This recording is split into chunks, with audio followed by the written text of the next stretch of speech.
Madame, Monsieur, bonsoir. Je suis très heureuse de vous retrouver sur Télésud pour votre édition de ce lundi 12 décembre, dont voici les principaux titres. Le président américain Joe Biden a plaidé pour l'entrée de l'Union africaine au G20. En effet, c'est demain à Washington que va s'ouvrir le second sommet États-Unis-Afrique.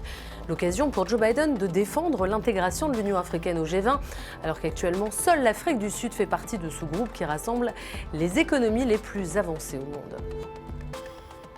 Félix Tshisekedi a mis fin aux rumeurs samedi dernier devant les sénateurs et les députés de son pays en confirmant la tenue des élections présidentielles en République démocratique du Congo le 20 décembre 2023. La vice-présidente du Parlement européen est inculpée pour avoir reçu de l'argent du Qatar. L'eurodéputé grec de 44 ans a été inculpé et écroué dimanche pour corruption et blanchiment d'argent. Ancienne présentatrice télé, c'est un visage bien connu des Grecs. Les détails sur cette affaire en cours d'édition. À Washington va se tenir à partir de demain le sommet des dirigeants États-Unis-Afrique, un sommet qui a pour objectif de renforcer l'engagement économique, démocratie et droits humains des États-Unis et du continent. 50 chefs d'État africains sont attendus, dont Paul Biya, le président camerounais, qui est arrivé samedi sous les acclamations de la communauté camerounaise aux États-Unis. Les détails avec Emeric Tourignon. Sur le tarmac de la base militaire d'Andrew dans le Maryland, aux États-Unis, les avions des chefs d'État africains se succèdent depuis ce week-end. Ils sont près d'une cinquantaine de dirigeants du continent attendus à Washington pour le second sommet USA-Afrique qui débute mardi. Un rendez-vous important pour le président Joe Biden qui souhaite replacer l'Afrique au cœur de la politique internationale de son pays, 8 ans après le premier sommet du genre tenu sous la présidence de Barack Obama. Mercredi, le président se réjouit d'accueillir le sommet des dirigeants américains et africains. Ce sommet soulignera la valeur que les États-Unis accordent à leur collaboration avec l'Afrique sur les défis et les opportunités mondiaux les plus urgents, ainsi qu'à l'engagement de l'administration Biden à revitaliser les partenariats et les alliances mondiales. Parmi les premiers chefs d'État africains qui ont foulé le sol américain, Paul Biya, le président camerounais, était à Washington depuis samedi, où son épouse et lui ont été accueillis par une délégation de Camerounais vivant aux États-Unis. Alors que son prédécesseur Donald Trump ne cachait pas son désintérêt pour le continent, Joe Biden compte bien renverser la tendance. Il soutient même l'idée d'un siège pour l'Afrique au Conseil de sécurité de l'ONU. Le président américain croit que l'Afrique aura une voix déterminante dans la diplomatie internationale. C'est pourquoi il appellera lors de ce sommet États-Unis-Afrique à ce que l'Union africaine ait un siège au sein du G20. L'administration Biden reconnaît que l'Afrique joue et va jouer un rôle stratégique important dans les affaires mondiales. La forte croissance démographique, c'est-à-dire que la population est en train d'augmenter rapidement, fait que si les choses continuent comme ça, d'ici 2050, le quart de la population de la planète Terre sera africain. Et c'est une population donc jeune, avec tout le dynamisme, la créativité, l'ambition que l'on trouve chez les jeunes. Comme Paul Biya du Cameroun, Mohamed Bazoum du Niger, Denis Sassou Nguesso du Congo ou encore le Premier ministre Abiy Ahmed de l'Éthiopie, déjà arrivé aux États-Unis, d'autres chefs d'État africains effectueront le déplacement de Washington pour ce second sommet USA-Afrique. Absent de ce rendez-vous, le Burkina Faso, le Mali, la Guinée et le Soudan, des pays dirigés par des militaires qui ont pris le pouvoir par les armes, des pays qui n'ont pas été invités par le président américain. Et dans ce contexte, on écoute Kamala Harris, la vice-présidente des États-Unis. Ce sommet démontrera l'engagement durable de l'Amérique envers ses partenaires africains et sera fondé sur des principes de respect mutuel, d'intérêt et de valeurs partagées. Une partie essentielle du sommet consistera à renforcer nos relations économiques, ce qui m'amène à souligner l'importance de ce rassemblement de dirigeants des secteurs publics et privés à Marrakech. En Afrique du Sud, cette semaine sera la semaine de tous les dangers pour le président Cyril Ramaphosa, qui, je vous le rappelle, est impliqué dans une histoire de corruption. Et c'est le Parlement qui va décider ou pas, demain, mardi, de lancer un prochain vote en destitution. Et cela 3 jours avant le congrès de l'ANC, son parti, qui doit élire son prochain leader et potentiel futur chef de l'État. Mais au-delà des décisions parlementaires dans la rue, qu'en pensent les Sud-Africains? Je vous propose de les écouter. Ramaphosa est un homme bon, parce que ce qu'il a dit à la communauté de Nomzamo à propos de l'électricité, c'est que oui, maintenant nous avons l'électricité. Oui, mais il a fallu beaucoup de temps pour avoir l'électricité à cause de la compagnie publique d'électricité sud-africaine. Mais enfin, nous l'avons. Il n'y a pas de changement. Vous pouvez voir que de ce côté-ci, nous avons de l'électricité. Mais de ce côté-là, nous n'avons pas d'électricité. Vous savez, les gens de l'ANC, ils parlent et ensuite ils ne font rien. Ramaphosa est coupable. Je pense que Ramaphosa doit partir cette fois-ci. Il doit partir, Ramaphosa, cette fois-ci. Et je vous le disais dans les titres, le président congolais Félix Tshisekedi a prononcé samedi au Parlement une allocution nationale devant les sénateurs et législateurs de son pays. L'occasion pour le chef de l'État de mettre fin aux spéculations sur la tenue des élections l'an prochain, et ce, malgré les doutes de l'opposition et de certaines organisations internationales. C'est un sujet signé Mathieu Nicolas. La date du 20 novembre 2023 était déjà connue comme celle des prochaines élections présidentielles en RDC. Mais la confirmation est venue du président Félix Tshisekedi. Je suis donc heureux et confiant d'affirmer ce jour que l'année 2023 sera essentiellement électorale. Devant un parterre de députés et sénateurs, Félix Tshisekedi, candidat à sa propre réélection, confirme donc la tenue du scrutin présidentiel annoncé il y a quelques jours par la Commission électorale nationale indépendante. Mais l'organisation et la tenue de ces élections à bonne date n'ont pas fini de faire couler beaucoup d'encre et de salive. Il y a quelques semaines, Martin Fayulu, l'opposant et candidat malheureux aux élections de 2019, plaidait pour un report du scrutin en 2024, mais à des conditions bien définies. Vous savez, il y a un mot qui affectionne les Congolais, c'est les glissements. Quand nous disons pas de glissement, qu'est-ce que ça veut dire? M. Tshisekedi a prêté serment le 24 janvier 2019. Cela veut dire que le 23 janvier 2024, il doit partir. Mais maintenant, si les experts nous disent 1 mois, 2 mois, 3 mois, mais pas au-delà de 4 mois, parce qu'on suit la Constitution, nous pouvons retarder les élections pendant ce délai qui est prévu dans la Constitution. Parce que la Constitution, dans son article 75, dit en cas d'empêchement pour le poste de président de la République, il est tenu de remplacer ce président par le président le président du Sénat. Il a 3 mois pour organiser des élections. Si dans 3 mois il n'arrive pas, on lui donne encore 1 mois, donc 4 mois. Martin Fayulu n'est pas le seul à mettre en doute l'organisation d'une présidentielle libre et transparente et à bonne date. L'opposition politique, des représentants de la société civile, certains diplomates et des experts nationaux et internationaux doutent de la faisabilité du processus électoral dans les délais impartis. Même si le délai constitutionnel est respecté, beaucoup craignent qu'une élection organisée dans la précipitation ne porte les germes d'une contestation post-électorale. Contentieux électoral dont les conséquences sont difficiles à prévoir.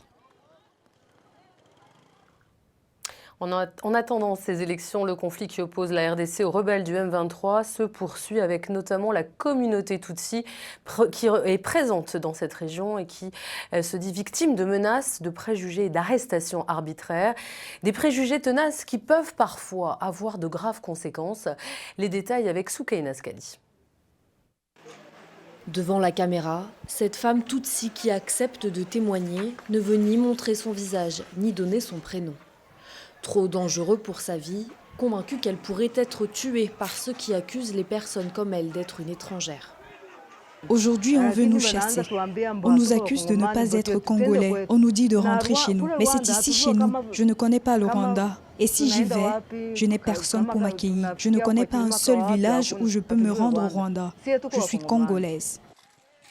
Déborah, elle, s'est réfugiée ici début décembre, après qu'un chef de milice, adversaire des rebelles majoritairement Tutsis du M23, est arrivé dans sa ville de Kichanga, à 90 km au nord-ouest de Goma, capitale provinciale du Nord Kivu. Nous étions 3 femmes. Nous sommes allées au marché quand nous avons rencontré des militaires. Moi, j'ai fui, mais mes 2 amies ont été tabassées juste parce qu'elles sont des Tutsis. Ils disaient même qu'ils vont les tuer si elles ne rentrent pas au Rwanda, car d'après ces militaires, nous ne sommes pas des Congolais. Nos biens ont été pillés. Ils disent que nous sommes les épouses des Tutsis du M23. Alors que l'Est de la République démocratique du Congo est en proie à un regain de conflits armés, le gouvernement de Kinshasa affirme régulièrement son rejet du tribalisme et souligne que seul le gouvernement rwandais est à blâmer dans la crise du M23. Mais la réalité est tout autre. Notre communauté n'a pas déclenché cette guerre. Plutôt, nous sommes des victimes de ces conflits armés, puisque ce sont nos frères qui souffrent dans différents geôles de la place. La communauté Tutsi congolaise se dit victime d'arrestations arbitraires et même d'accusations d'atrocités commises par les rebelles du M23. Des rebelles pointés du doigt par l'ONU pour avoir tué au moins 131 civils et violé 27 femmes et filles dans 2 villages voisins fin novembre, selon un rapport préliminaire. Au Tchad, 139 personnes détenues depuis plus d'1 mois et demi suite aux manifestations du mois d'octobre ont été libérées hier dans la soirée. Une décision qui intervient après un procès à huis clos en novembre dans le bagne de Korotoro, à 600 km au nord-est de N'Djamena, la capitale. Les détails sur la situation avec Valentine Exantus. Entassés dans 2 camions militaires, 139 manifestants détenus pendant plus d'1 mois à la prison de Korotoro arrivent au ministère tchadien de la Justice. Arrêtés lors des sanglantes manifestations d'octobre dernier, puis jugés dans la foulée, ces jeunes Tchadiens ont finalement été remis en liberté. Au total, 139 personnes ont été ramenées aujourd'hui à N'Djamena, dont 53 personnes qui ont été condamnées à déclarer non coupables, 80 personnes condamnées avec sursis. Donc l'administration a mis des moyens à la disposition de l'administration pénitentiaire. Des véhicules ont été mis à leur disposition.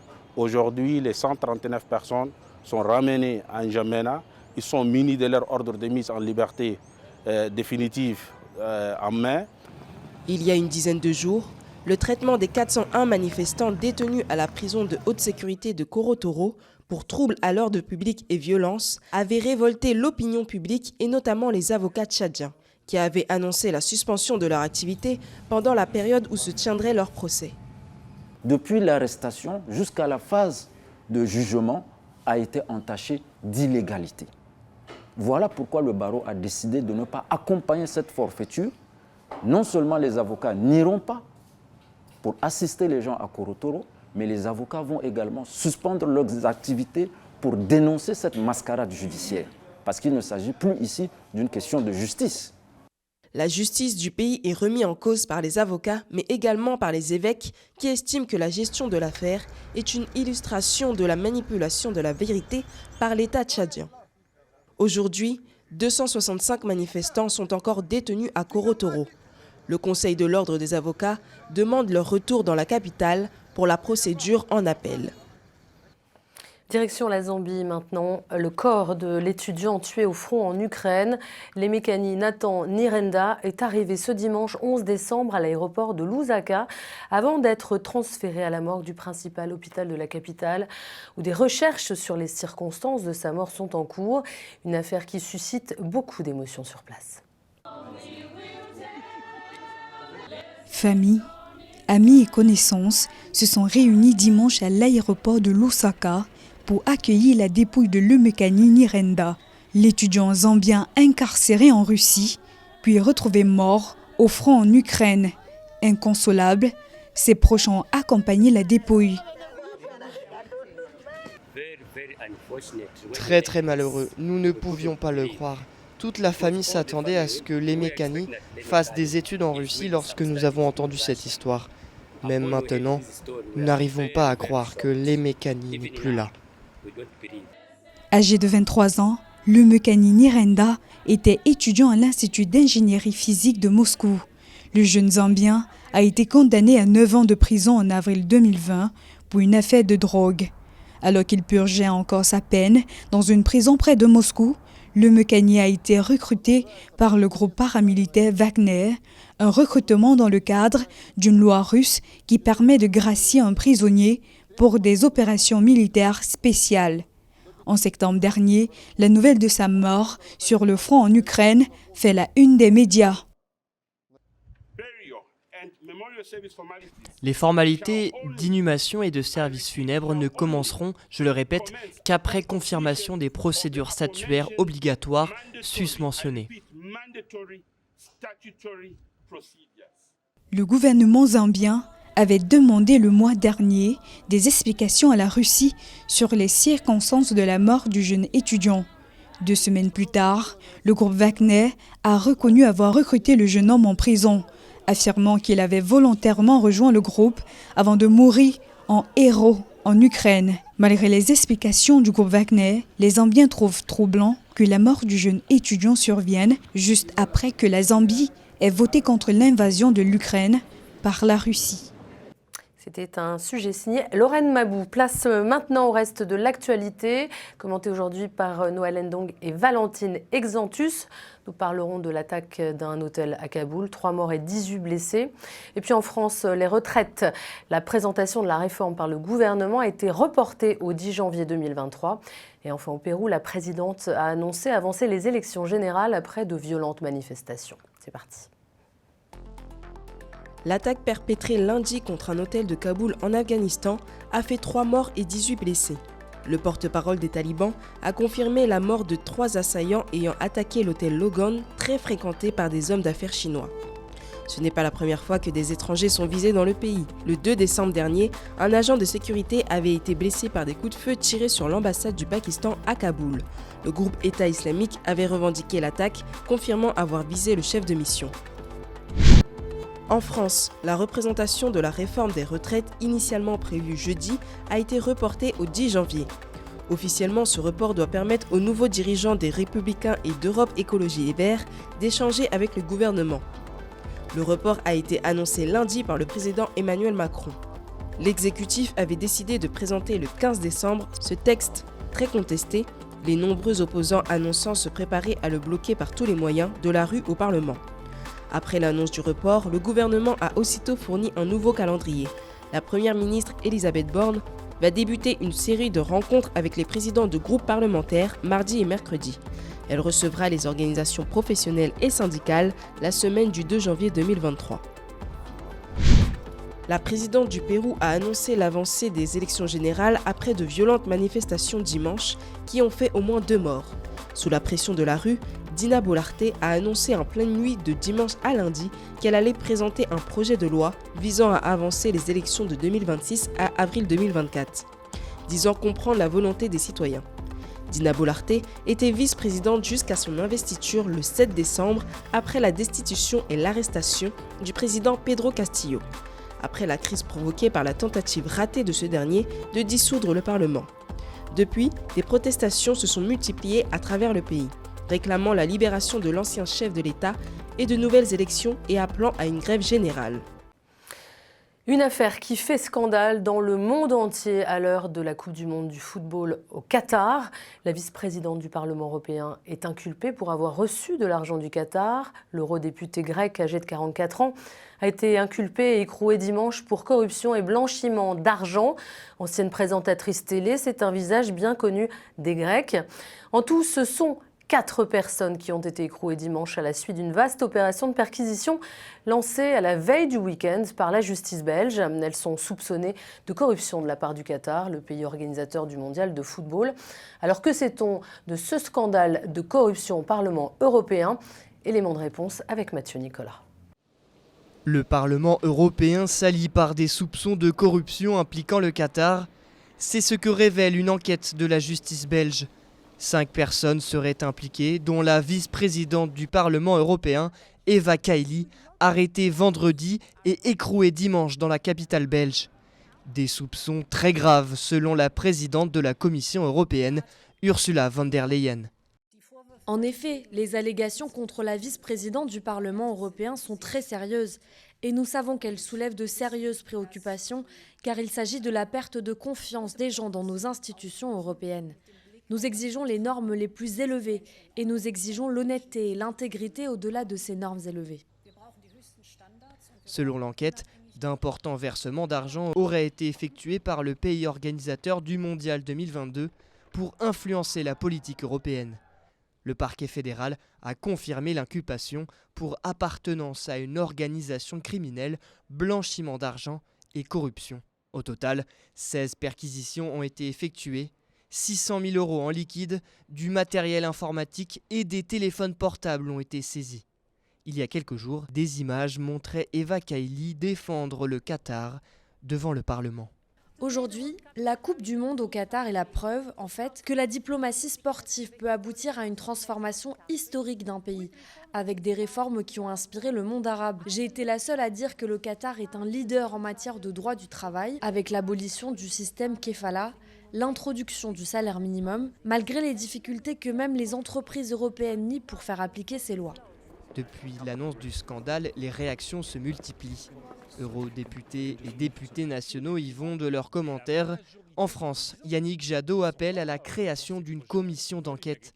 En Grèce, pays d'origine de la vice-présidente, le Parti socialiste a décidé d'écarter Eva Kaili et ses avoirs ont été gelés. Maintenant à la page du mondial de football.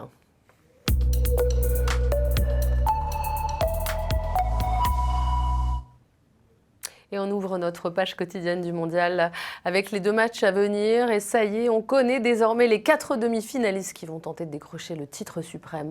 Avec un premier match qui va opposer l'Argentine à la Croatie demain à 20h, suivi mercredi de Maroc-France, avant la grande finale qui aura lieu dimanche 18 décembre. Le suspense reste entier.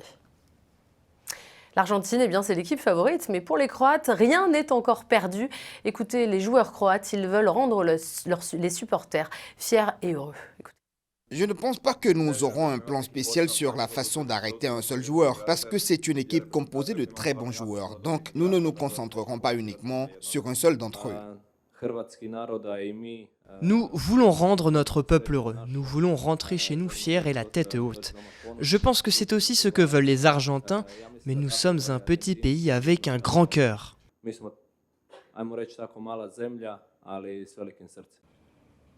Ce sont des images qui nous viennent du réseau social Twitter. Le champion international de football Lionel Messi qui fait le bonheur des enfants. Alors pour info, on rappelle que mardi soir, l'Argentine affrontera la Croatie en demi-finale de la Coupe du Monde. L'occasion pour Lionel Messi de continuer à croire en son rêve de devenir champion du monde avec l'Albi-Céleste avant de prendre probablement sa retraite internationale. Et puis enfin, dernière info de cette page du mondial. Un deuxième journaliste est décédé pendant la Coupe du Monde après l'Américain Grant Wall, âgé de 48 ans et qui a été possiblement victime d'un arrêt cardiaque vendredi pendant le quart de finale entre l'Argentine et les Pays-Bas. Eh bien, un deuxième journaliste est mort en suivant la compétition au Qatar. Il s'appelle Khalid Al-Mislam. Il est décédé subitement samedi selon le Gulf Times. On ne connaît pas encore les circonstances de ce décès. Et puis on termine avec la capitale marocaine Rabat qui a accueilli la 14e édition du Festival international de la mode en Afrique, le FIMA. C'était du 7 au 10 décembre. 30 créateurs venus de 30 pays ont exposé leurs collections et les textiles africains. Le tout pour mettre en avant la culture et l'art africain. 380 stylistes étaient candidats au concours des jeunes créateurs et ont fait défiler plus de 500 mannequins du continent. On écoute l'une d'entre elles, Miss Monde Afrique 2022, Olivia Yassé. Elle était l'invitée d'honneur de ce festival international de la mode africaine. les femmes africaines ont tellement à apporter et les femmes, les hommes, juste les Africains en général, tellement de créativité, tellement de talent à apporter au monde et comme on dit, l'Afrique c'est le berceau de l'humanité. Donc je pense que c'est très important et je pense que l'Afrique aura encore plus de représentation dans le futur, dans le monde de la mode. Déjà, je suis ambassadrice de la beauté africaine, de la beauté ivoirienne. Donc pour moi, c'est l'event, the place to be. We are here for Africa, Africa Fashion. Donc pour moi, c'est évident que je sois là et surtout pour supporter aussi mon papa Alfadi, comme je dis, que j'adore beaucoup et qui m'a soutenu beaucoup aussi pendant mon parcours de Miss Monde. C'est la fin de ce journal. Merci de nous avoir suivis. Merci encore de votre fidélité. Bonne soirée à toutes et à tous sur Télé Sud.